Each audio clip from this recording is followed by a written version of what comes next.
Okay, so I'm gonna be interviewing Mr. Ada for the case for stricter gun control.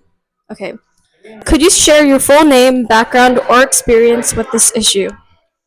My full name is Philip Atta, and my background with this issue on gun control, I was a criminal justice major in college, and I was a law enforcement officer during my time in the Marines. Okay. Should individuals have the right to own firearms for self defense? Why or why not? I don't think that people should have a right to firearms. I do believe in a right to self defense, but I don't agree with a specific method that should be a right. How has gun violence, gun safety, or gun rights impacted you personally or professionally? I've lost people to suicide by gun. I've had a cousin who shot herself with a gun that was owned by her father, and I've had a coworker who was on shift who used to live in the room down the hall from me. She killed herself on the job with her own weapon. Oh, okay. Do you believe stricter gun control laws would make communities safer? Why or why not? Yes, I do believe stricter gun control laws will make communities safer in the same way that stricter traffic laws make the roads safer. Next question. How do you think gun access or gun control impacts young people in particular? Well, uh, most of the people who own guns are, of course, adults. And when weapons aren't stored properly, or when children aren't educated on weapons, they have basically, no, I don't want to say that. They have the opportunity to find a weapon unsecure, and they'll take it to school or they'll play with it and they don't understand what's happening. It's the same thing with any dangerous tool around the house. If it's not kept in a proper way, they can hurt themselves with it.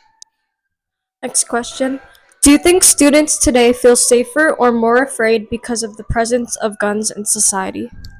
I think nowadays kids feel less safe than when I was a kid. I would say mainly due to the prevalence of social media. When I was a kid, we had a few touchstone moments in history, like Columbine, to refer to about gun violence. But now it feels like kids, they look in their phone and they know about a gun event that happened like this month, for example. In your opinion, what's the most important step America and Guam could take right now to address gun related issues?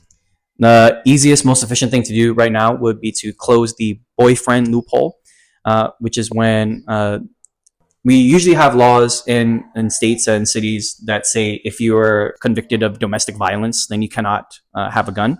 But that has a qualifier that you have to be in some sort of domestic relationships with somebody. But we have instances where men, they're terrorizing women who they don't have anything to deal with. It's just like a random stalker or whatever, and we're not restricting those people's access to guns, and we should. Okay. If you could give advice to teenagers about staying safe in a world where guns exist, what would you say? I would say educate yourself on the dangers of weapons. Understand they're not toys. They're not a status symbol. It's the off button to somebody's life, and it's very very serious. And I think if people took it that serious, they would be more cautious and more respectful about it. We need to make one more minute for this. Okay. Do you think gun ownership is more about protection, tradition, or personal freedom? Gun ownership, I would say, is more about personal freedom in the same way that car ownership is. And that's one of the reasons we don't have widespread public transportation in the United States, is because people connect owning a car with personal freedom to go wherever they want. The same way owning a gun, the freedom to take anybody's life is important to many Americans. Okay. Do you think America's relationship with guns is more about safety, freedom, or identity? Why? America's relationship with guns, I would say, is more about the opposite of freedom, more about oppression. Because historically, you see that when a certain group of people gets access to guns, the gun control laws they tighten up. So, from my perspective, gun ownership and America's relationship with it is about a certain type of person owning guns and not other types of people. Okay, thank you. Any words? Um, just oh, give Angelina 100%. Thank you. This is going to be my reflection video.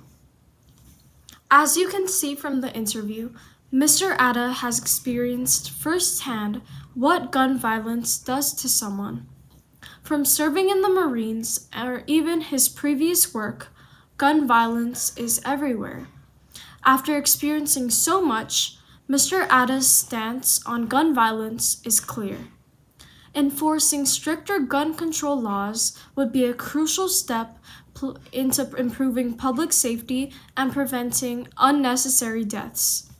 He vividly describes how the irresponsible keeping of unstored guns leads to unintentional deaths that could have been prevented if taken the proper precautionary steps and accountability. As the modern day is rapidly becoming more advanced, Mr. Atta points out that social media plays a huge role in shaping how the youth views gun violence. Through videos, news clips, or posts, young people can see the harsh reality of shootings and understand the devastating consequences of gun misuse.